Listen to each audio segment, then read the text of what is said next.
कौन आएगा?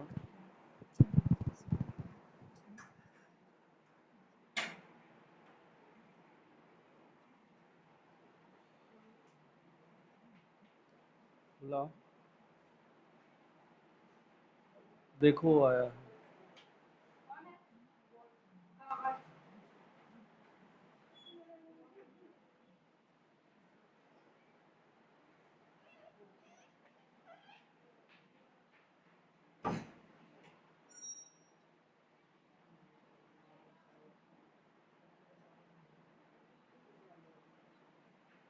कौन सा पसंद के बताओ?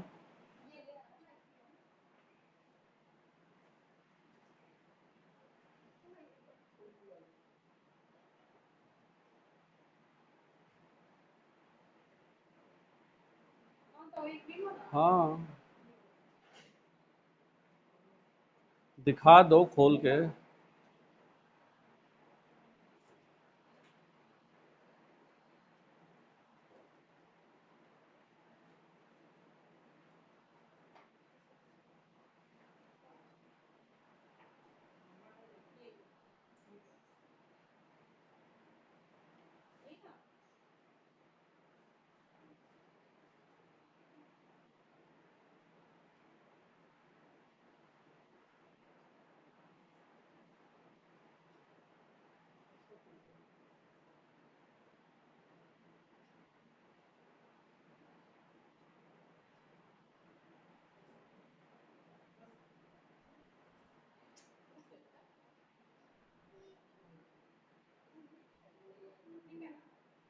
हाँ यार, तुमको देखो ना, नहीं ठीक लग रहा है?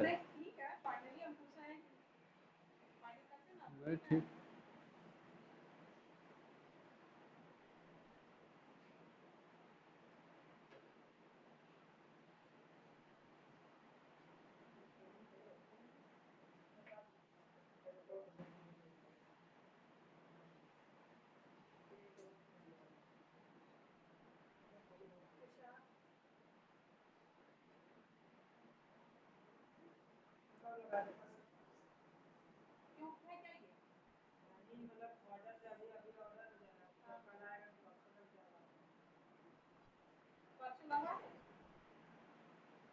तो लगवा दो।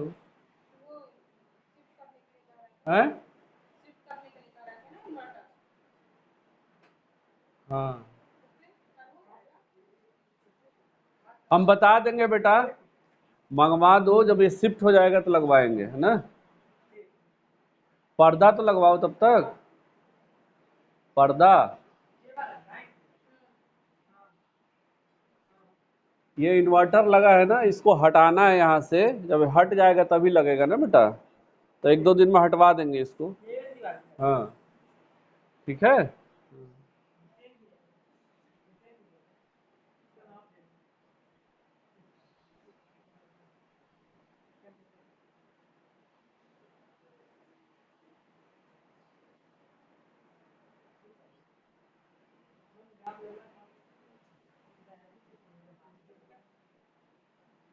अरे जब लगाने आना तो नाप लेना, दो ठो लगेगा। है, दो ही लगेगा बता रहे थे।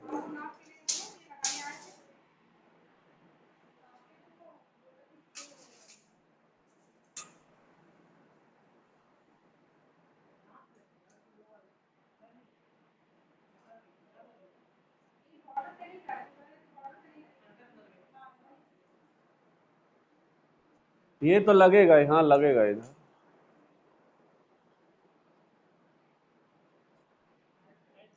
लगेगा क्या मतलब, उसका ऊपर रोल जो बचेगा उतना ही नापो ना, उसमें बचेगा वो लग जाएगा इसमें।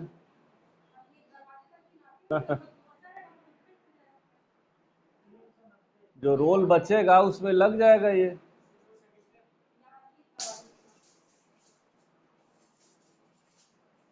तुम वहीं तक नापो, अगर बचेगा तब इधर लगाना। नहीं, वही मैं बोल रहा हूँ ना।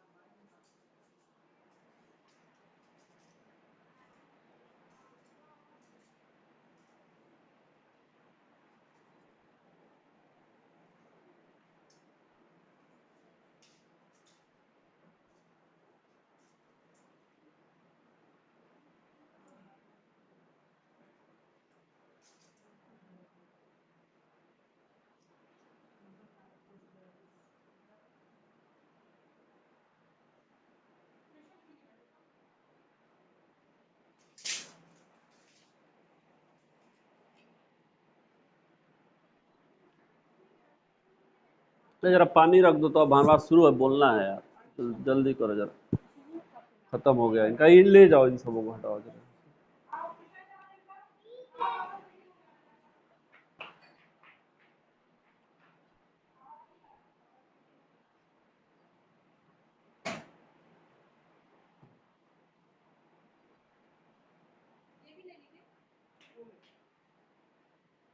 ले जाओ स्कूल ले जाओ।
धन्यवाद मैडम।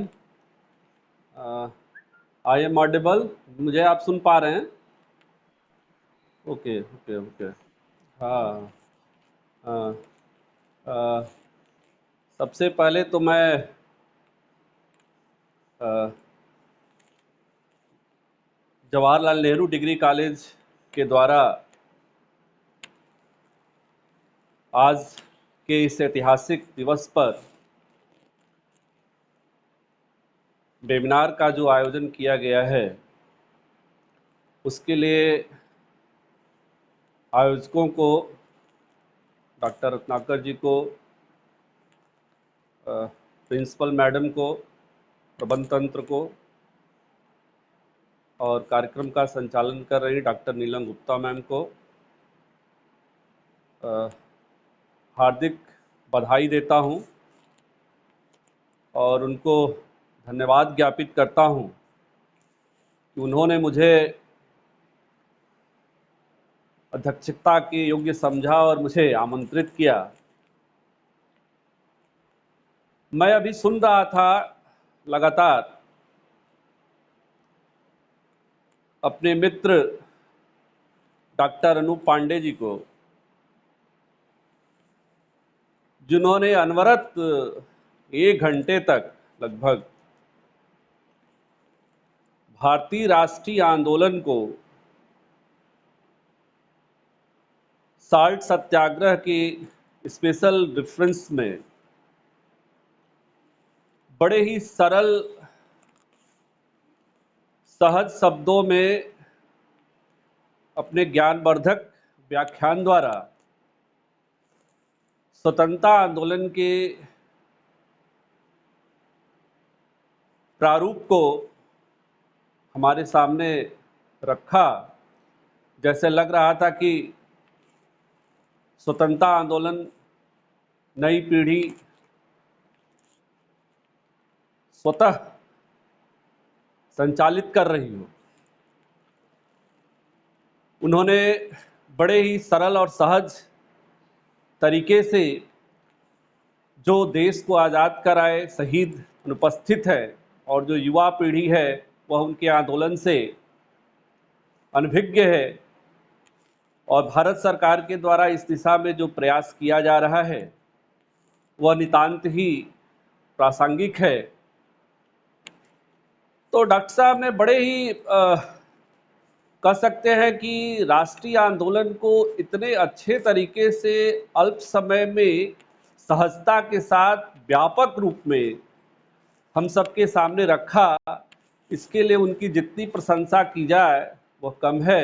डॉक्टर साहब, आपको मैं व्यक्तिगत तौर पर जानता हूं, आपके ज्ञान से मैं परिचित हूं, और आपने इतना अच्छा व्याख्यान दिया, निश्चय ही हमारी युवा पीढ़ी इससे लाभान्वित होगी। वैसे आपने बहुत सारी बातें बता दी है, लेकिन चूंकि मुझे मैडम जी ने अध्यक्षीय उद्बोधन के लिए भी कहा है, तो थोड़ा बहुत जो बचा हुआ है मैं उस पर प्रकाश डालने की कोशिश करूंगा। महात्मा गांधी जी एक ऐसे व्यक्तित्व थे, व्यक्तित्व क्या, मानव रूप में वो देवता थे, एक अवतार थे, एक ऐसा चुंबकीय व्यक्तित्व जिससे उनके विरोधी भी उनके कायल हो जाते थे। और विंस्टन चर्चिल का अभी आपने जिक्र किया, वह ऐसा कहता था कि ऐसा क्या है इस अर्धनंगे फकीर में कि पूरी दुनिया को हम जीत रहे हैं और इसके सामने हम नतमस्तक हो जाते हैं। उन्होंने दक्षिण अफ्रीका में सबसे पहले रंगभेद के खिलाफ सत्याग्रह का प्रयोग किया था। हम सत्याग्रह के बारे में अपने विद्यार्थियों को बार बार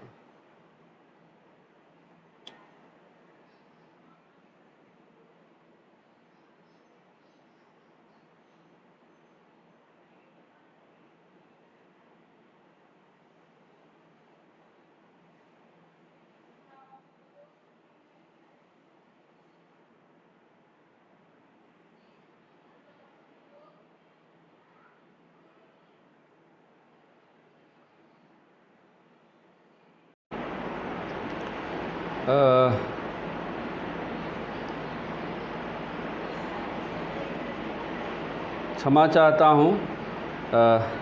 इसीलिए कहते हैं कि जो संगोष्ठी है और जो डायरेक्ट संवाद होता है, यह वेबिनार के कारण दिक्कतें होती हैं, बीच बीच पे नेटवर्क इशू आ जाता है।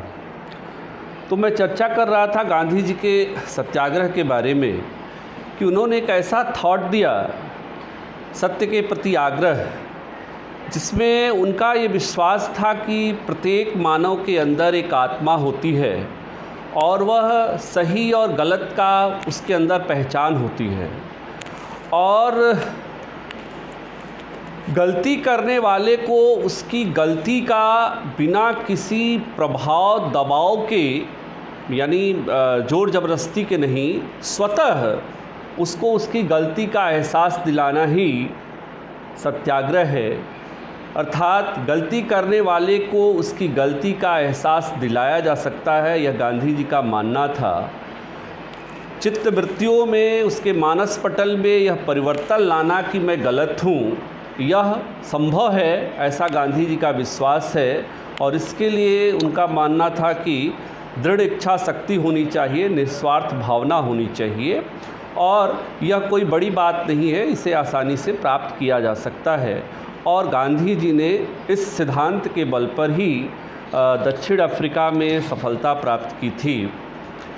फिर गांधी जी के भारत आगमन से पहले भी ऐसा नहीं था कि ईस्ट इंडिया कंपनी का ब्रिटिश शासन यहाँ पर नहीं चल रहा था, आंदोलन चल रहे थे। उन वीर शहीदों को पूरी तरह से समर्पित है पूरा देश उनकी शहीद, उनके बलिदान पर।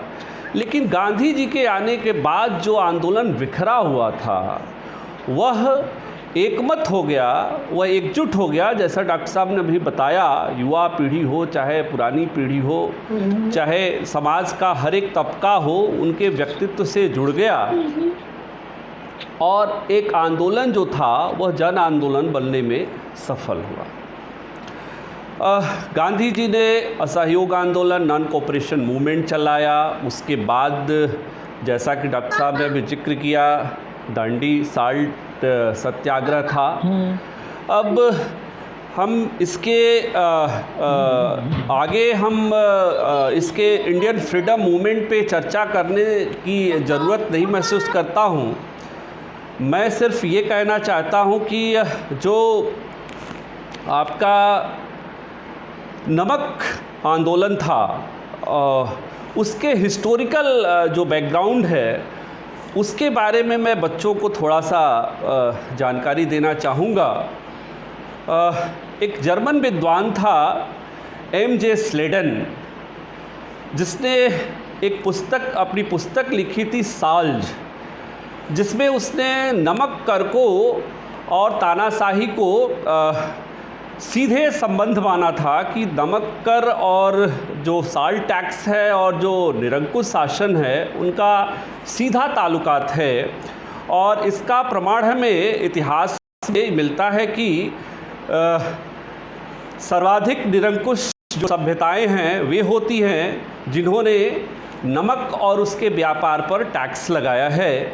और इसका सबसे पहले जिक्र हमें चाइना में मिलता है, जहाँ पर 300 BC में या पूर्व में हमें देखते हैं कि एक पुस्तक ग्वांजी है, उसमें नमक कर लगाने की अनुशंसा की गई है।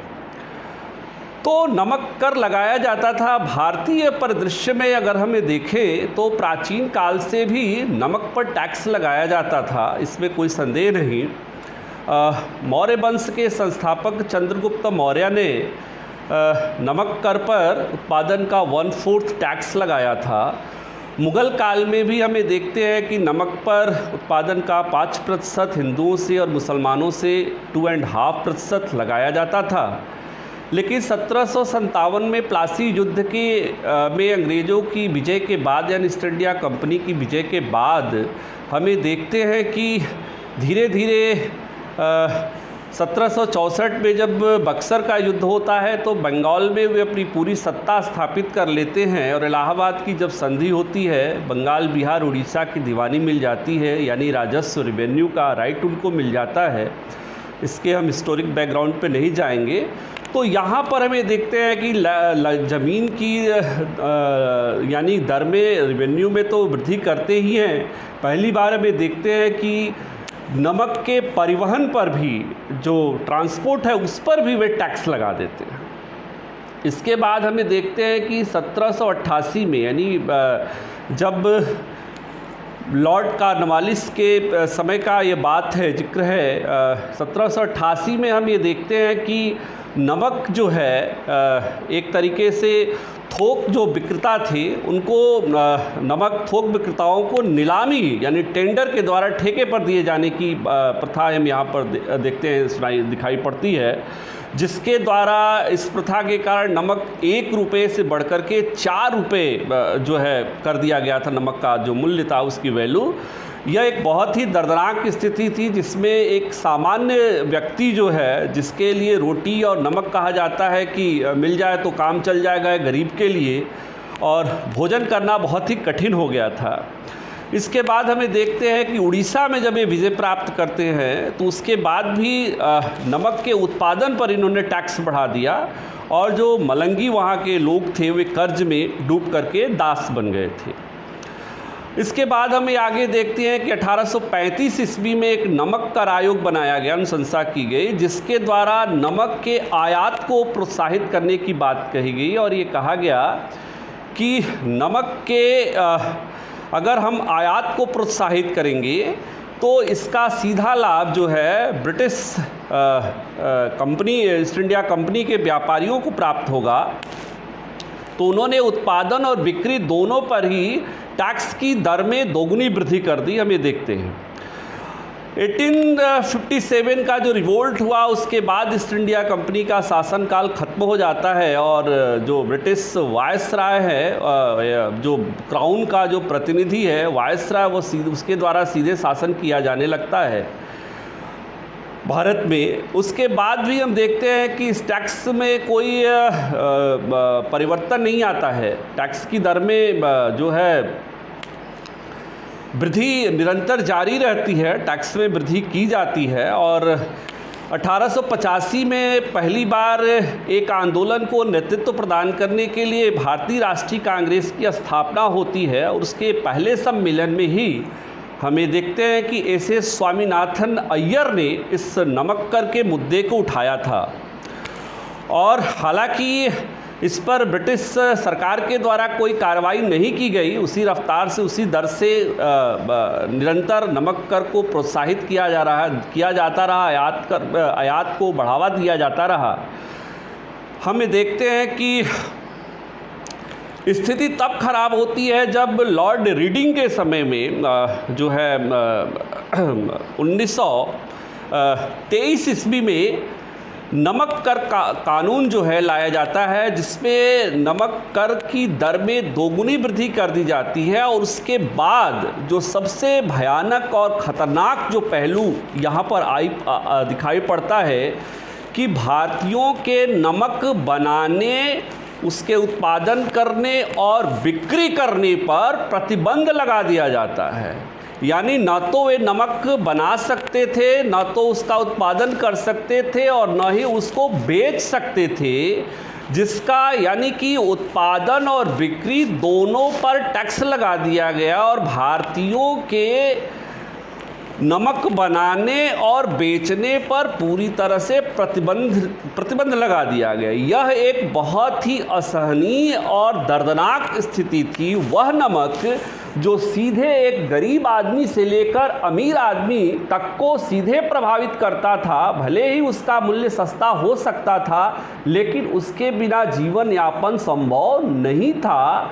और गांधी जी, जिन्होंने असहयोग आंदोलन के द्वारा अपनी चुंबकीय व्यक्तित्व को आम जनमानस के सामने स्थापित कर दिया था, जो उसके समाप्ति के बाद रचनात्मक कार्यों में अपने आप को शामिल कर लिए थे, कुछ समय के लिए राजनीति से दूर हो गए थे। लेकिन इस तरह की घटना घटित होने के बाद, जैसा डॉक्टर साहब ने कहा, साइमन आयोग भी आया था, उसके बाद ये एक दूसरे से कनेक्ट हो जाते हैं, और उन्होंने लॉर्ड इरविन के सामने अपनी बात भी रखी, लेकिन उसने उसको मानने से इनकार कर दिया।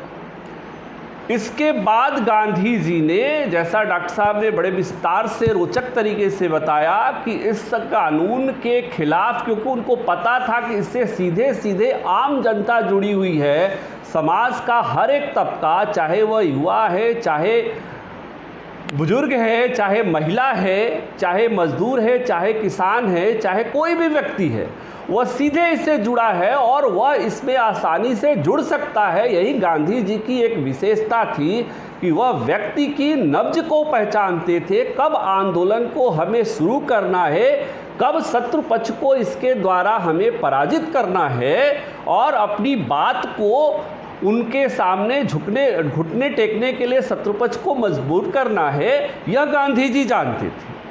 और विरोधी भी इस मानवीय अवतार से हतप्रभ थे, उनके व्यक्तित्व से हतप्रभ थे। गांधी जी ने साबरमती आश्रम से, जो आपका अहमदाबाद के निकट है, जैसा डॉक्टर साहब ने कहा कि 12 मार्च इसी दिन को, आज 91 साल हो रहे हैं, 91 ईयर्स कंप्लीट कर रहे हैं हम लोग, तो उसमें अपने 78 अनुयायियों के साथ 290 किलोमीटर की यात्रा करी, पैदल यात्रा करी, बड़ी बात थी। और अरब सागर के तट पर जो गांव है, जो क्षेत्र था नवसारी, जहां पर दांडी स्थित था, वहां पर पहुंचकर उन्होंने प्रतीकात्मक रूप से नमक बनाकर, जिसको प्रतिबंधित कर दिया गया था कि नहीं भारतीय न तो नमक बना सकता है, न तो बेच सकता है, न ही उसका उत्पादन कर सकता है, उसको बना करके उन्होंने इस नमक कानून का उल्लंघन किया।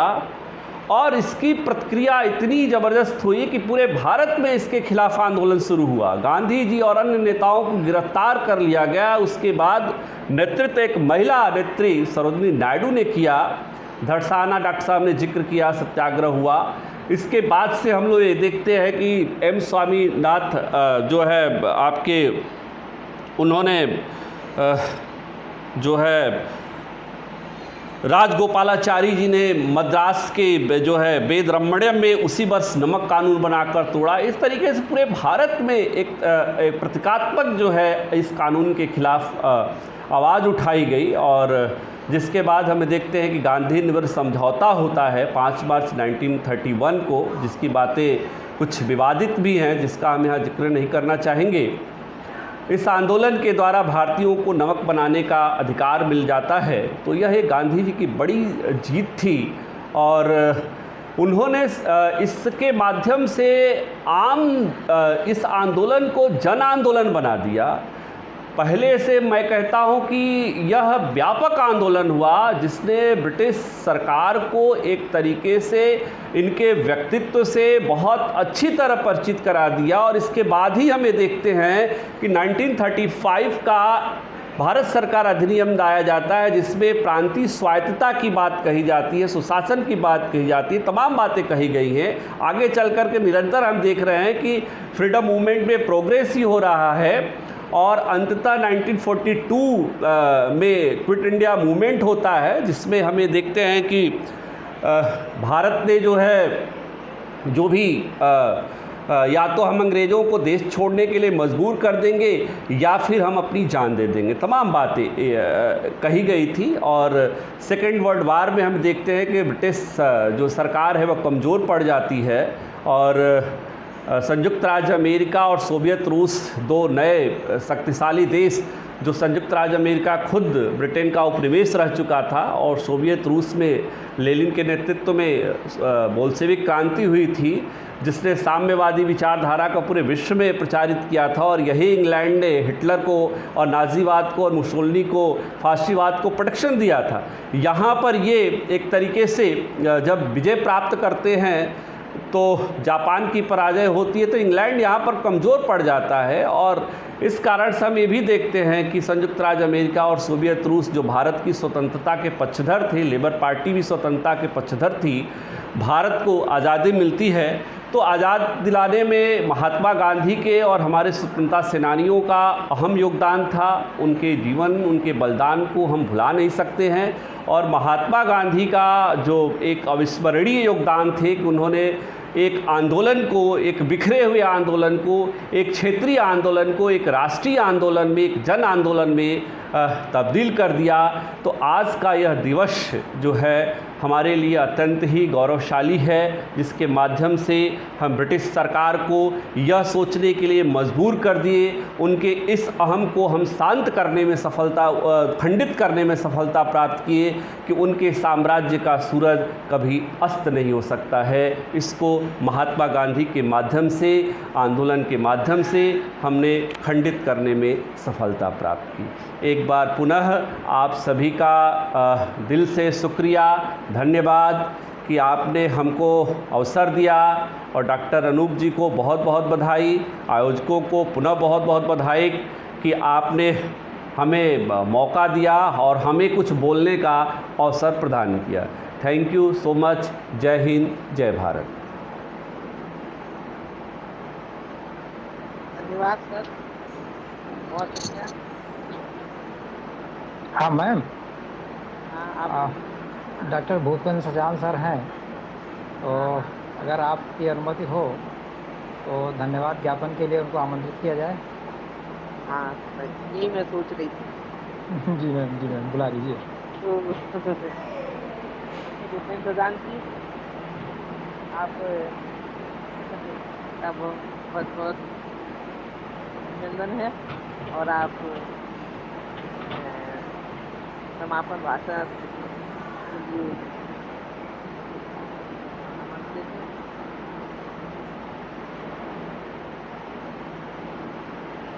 सचान सर सर सुन रहे हैं क्या? सर, जवाहरलाल नेहरू महाविद्यालय एटा के समाजशास्त्र विभाग के अध्यक्ष डॉक्टर भूपेंद्र सचान जी हम लोगों के मध्य में हैं, यदि आप लोगों को सुन पा रहे हो।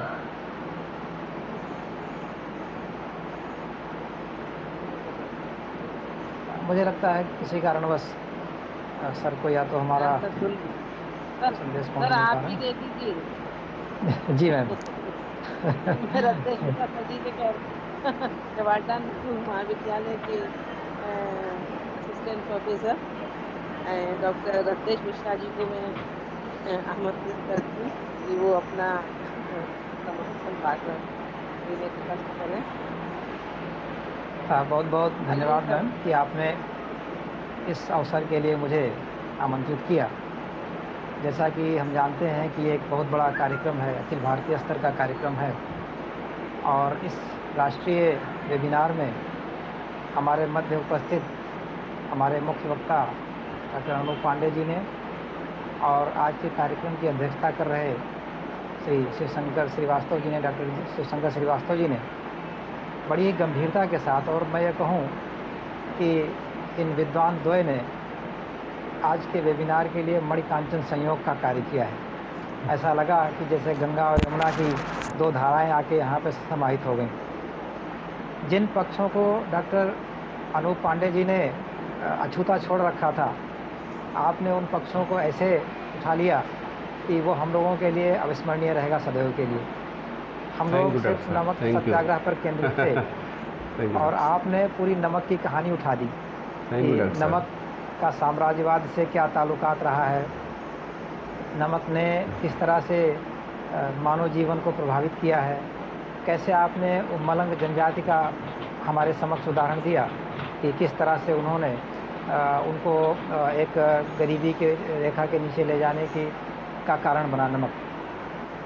और जैसा कि आप लोगों का व्याख्यान रहा, उससे ये बात तो हमारी युवा पीढ़ी को निश्चित रूप से पता चल गई होगी कि ये कोई सहज कार्य नहीं था, और ऐसे दौर में जबकि अंग्रेज़ों का साम्राज्य रहा हो और वे अंग्रेज को इस बात का घमंड रहा हो कि उनके साम्राज्य का सूरज कभी अस्त नहीं हुआ, तो उस साम्राज्य के सूरज को अस्ताचल की दिशा दिखाने का कार्य इस नमक सत्याग्रह के माध्यम से महात्मा गांधी और उनकी पूरी टीम कर रही थी। और ये चूँकि ऐसा वक्त था कि जबकि साबरमती से शुरू हुआ अंग्रेजी साम्राज्य के लिए ये भूकंप, ये जो एपी सेंटर था, उसने पेशावर से लेके और नागालैंड तक को हिलाया, उत्तर में हिमालय से लेके तिरुचिरापल्ली वेदारण्य तक को हिलाया, और न सिर्फ पढ़े लिखे लोगों में बल्कि अनपढ़ में, किसान में,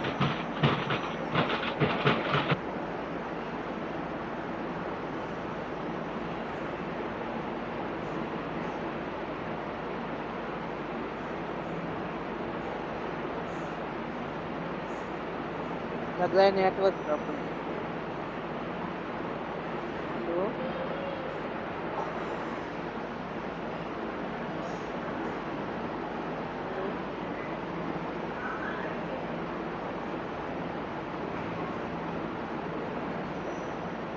क्षमा करिएगा, कुछ थोड़ा सा व्यवधान आया।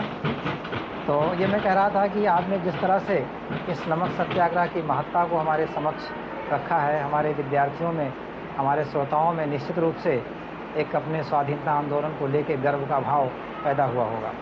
और इसके लिए हम आपको अपने महाविद्यालय परिवार की तरफ से जितना धन्यवाद दें वो कम रहेगा।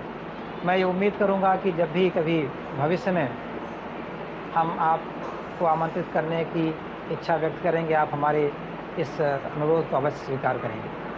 आज के इस वेबिनार में मैं देख पा रहा हूँ कि इंदिरा गांधी पीजी कॉलेज अमेठी की हिंदी विभाग की अध्यक्ष डॉक्टर रेखा श्रीवास्तव जी हमारे मस्त उपस्थित हैं। आपका निरंतर स्नेह हमारे साथ रहा है। मुझे याद नहीं है कोई ऐसा वेबिनार हो जिसमें आपकी उपस्थिति ना रही हो। मैं ये चाहूँगा कि ऐसे ही सतत स्नेह हम लोगों पर आपका बना रहे। इसी कड़ी में मैं गणपत साहब पीजी कॉलेज सुल्तानपुर की हिंदी विभाग की अध्यक्षा डॉक्टर नीलम तिवारी मैडम को धन्यवाद देना चाहूँगा कि उन्होंने अपने व्यस्तम क्षणों में से हमारे लिए हमको आशीर्वाद प्रदान करने के लिए कुछ क्षण निकाला। मैं अपने विभाग के सभी सहयोगियों डॉक्टर नीलम गुप्ता मैडम और हमारे जो विभाग के अध्यक्ष हैं डॉक्टर शकील अहमद सर, मैं उनको भी इस कार्यक्रम के आयोजन के लिए धन्यवाद देना चाहूँगा। मैं अपने कॉलेज की principal doctor Sunita Saxena madam का हृदय से आभार व्यक्त करना चाहूँगा कि उन्होंने इस महत्वपूर्ण कार्यक्रम को यथाशीघ्र कराने की अनुमति हम लोगों को दी। और ये और ही गौरव की बात है कि हम लोग आज इस कार्यक्रम के पहले दिन ही अपना ये वेबिनार कर पाने में सफल हो पा रहे हैं। अपने विद्यालय की प्रबंध समिति के सचिव श्री राम नरेश मिश्र जी का हम लोग हृदय से आभार ज्ञापित करते हैं कि इस तरह के कार्यक्रमों में सदैव उनका स्नेह हम लोगों के साथ रहा है। इस मंच पर समुपस्थित समाजशास्त्र विभाग के अध्यक्ष और हम लोगों के लिए सदैव प्रेरणा के स्रोत डॉक्टर भूपेन्द्र सचान जी हैं। मैं उनका शब्दों में आभार शायद ही व्यक्त कर पाऊँ। इस कार्यक्रम की रूपरेखा बनाने में और इसके पहले निबंध के प्रथम सत्र को संपन्न कराने में आपका अप्रतिम योगदान रहा है। मैं आपको बहुत ही हृदय की गहराइयों से, अतल गहराइयों से धन्यवाद देना चाहूँगा। इसके अतिरिक्त हमारे विद्यार्थियों का समूह जो आने वाले भारत का भविष्य है, जिसने इस स्वाधीनता आंदोलन को यहाँ से जानने और सीखने का प्रयास किया है, मैं उन सभी विद्यार्थियों को बहुत ही धन्यवाद देना चाहूँगा। इसके अतिरिक्त अन्य महाविद्यालयों से और अन्य विश्वविद्यालयों से जो श्रोता के रूप में हमारे मध्य विद्वजन उपस्थित हैं, मैं उन सभी को हार्दिक धन्यवाद ज्ञापित करना चाहता हूँ। और इस अनुरोध के साथ इस कार्यक्रम के समापन की घोषणा करना चाहता हूँ कि आगे जब भी भविष्य में इस तरह के कार्यक्रम को हम लोग आयोजित करें, आप सबका स्नेह, आप सबका सहयोग, आप सबका सानिध्य हमें प्राप्त होता रहे। जवाहरलाल नेहरू महाविद्यालय एटा की तरफ से हम आप सभी का पुनः पुनः हार्दिक आभार ज्ञापित करते हैं। धन्यवाद। थैंक यू डॉक्टर साहब, थैंक यू। जय हिंद, जय भारत। Thank you. धन्यवाद सर आपको। जी। अब कार्यक्रम को यही समाप्त किया जाए।